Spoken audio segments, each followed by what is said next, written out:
Onigama then, also known as The Legend of the Millennium Dragon, is a fantasy anime film about a boy from the future, taken back in time to fulfill his destiny of controlling the eight-headed dragon called Orochi. The story starts one sunless day in an ancient village. The regular residents hide from the incoming Oni, creatures that look like smoky demons, while the archers wait for them to arrive. Once they spot the demons from afar, they release a volley of arrows towards them, starting the fight between the samurai and the demons. Then, a group of masked shamans recite an incantation that starts fires surrounding the Oni, serving as a protective barrier that keeps them out and weakens them as well. To break the spell, the Oni make a formation that combines their power, allowing them to put the fires out and to summon a giant rock creature that helps them fight back the enemies. The samurai run for their lives, retreating towards the temple, with the rock monster smashing its way after them.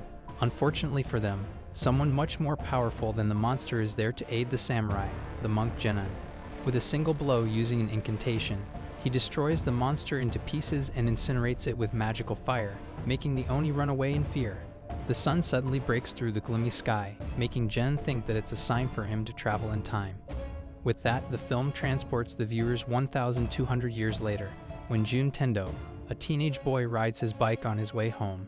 Clumsy and timid, he easily apologizes and accepts people's accusations and acts of bullying, just like when he almost hit young kids who carelessly play on the streets and get scolded for it.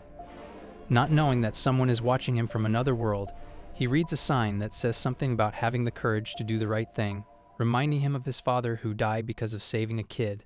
Eating a sandwich by himself, a dog arrives and he feeds it.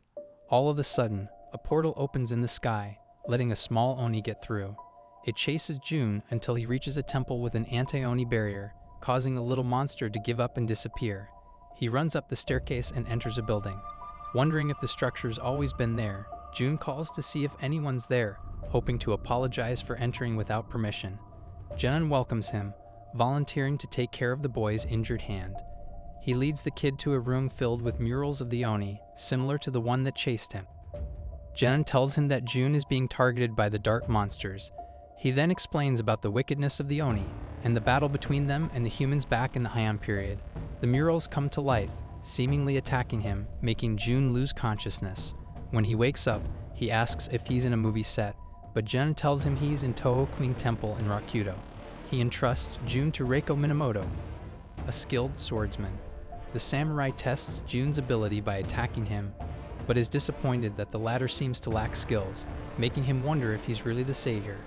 Reiko gets Jun dressed and shows him around. With the environment and the clothes everyone's wearing, at first Jun thinks they're in some sort of variety show, but he soon finds out that he's really back in the Heian period, which explains why he has no cell phone signal at all. Genin takes Jun to a meeting with the aristocrats who call the latter their savior, who is supposed to help them get rid of the Oni.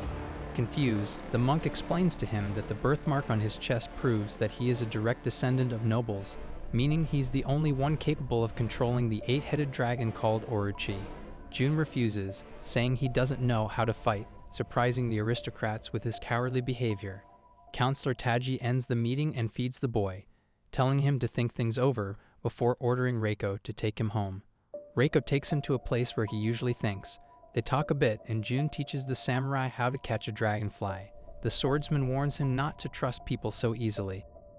That night, Jun witnesses Reiko easily take down a group of grown men attacking him.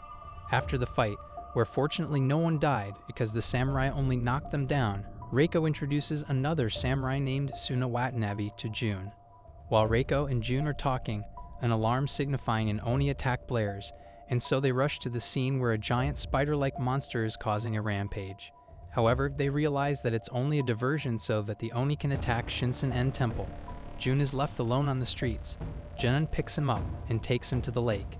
They try to cross it by boat, but an Oni attacks them, destroying the boat. Once ashore, the monk deflects the Oni's attack using a water shielding technique. The Oni strikes again, but this time, Reiko intercepts to save them, forcing the demon to go back to the water. More Oni appear and fight with him as Genin takes Jun to the location of the sleeping Orochi. He orders the boy to chant the incantation to break off the seal of the slumbering dragon, but the boy is hesitant. However, when Reiko's life is in grave danger, Jun unintentionally wakes up the dragon without any need for incantation. The Gadabeki rock that contains it explodes in the air, and Orochi takes Jun on its back, flying into the moonlit night and defeating the giant spider of the Oni. Genon sees him riding the dragon, impressed by the power he's shown in his first fight. The monk tells Jun that the dragon hears his thoughts and responds to him. Orochi flies away with him and drops him off the next morning in an unknown place. There, he encounters an injured Oni, which he recognizes as the same one which attacked them at the lake. Someone shot an arrow at it, knocking off its mask, revealing a girl about Jun's age to be behind it. The soldiers ask him to give them the girl, but Jun is hesitant after knowing that it's not a monster after all. The dragon, sensing his master's thoughts, comes down to take them both away. It goes to the Oni's village where the girl can be treated. Although the Oni are hostile at first, its leader, Udatsumi, tells them off, knowing that Jun is the one they are waiting for, being the descendant of the Magatama clan. He hosts some sort of welcome for him, asking the villagers to remove their masks so as not to frighten him. The girl he saved before, Mizuha, who is Wadatsumi's granddaughter, arrives and apologizes for her behavior before. On her grandpa's orders, she shows Jun around the village. In their time together, she tells him that the Oni don't want to be called as such, for it's a name with a negative connotation given to them by the invaders. She explains that they are the original inhabitants of the land, and when Genon and the nobles arrived, they are driven out. Jun replies with what Genon told him Oni were, and she tells him he's being deceived. Jun is confused as to what to believe. He remembers Reiko telling him not to believe everyone so easily.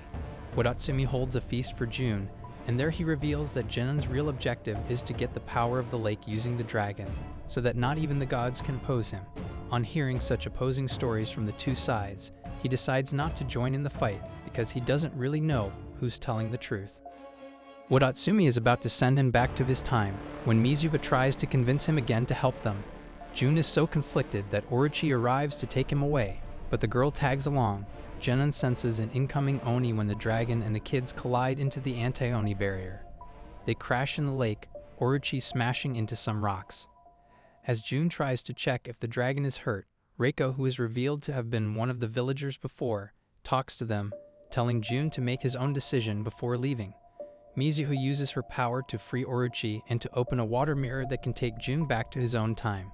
However, before the latter can do so, an explosion occurs. Jun dreams of his dad who, though as weak as he was back when he was young, still tried his best to be brave and protect the defenseless. When he comes to, he sees Tsune and Kinta, who apparently rescued him. Later, their comrades Sadamitsu and Suetake join them, and together they go back to the city, talking about Reiko's past that gives Jun a clearer idea on what is happening. Meanwhile, Genon recites an incantation to transform Reiko into one of the 4 heavenly kings that he will use in the brewing battle against the Oni. When Jun and the others arrive, he turns Reiko's 4 friends into giant monsters as well. The battle between the Oni and Genon's people finally begins. Huge Oni attack Genon's soldiers, but soon Reiko and his friends who were possessed by the 4 heavenly kings arrive to join the fight. Mizuha gets Wadatsumi's permission to transform the Orochi back to its original form, and so goes to a cave to get an artifact that is needed to do that.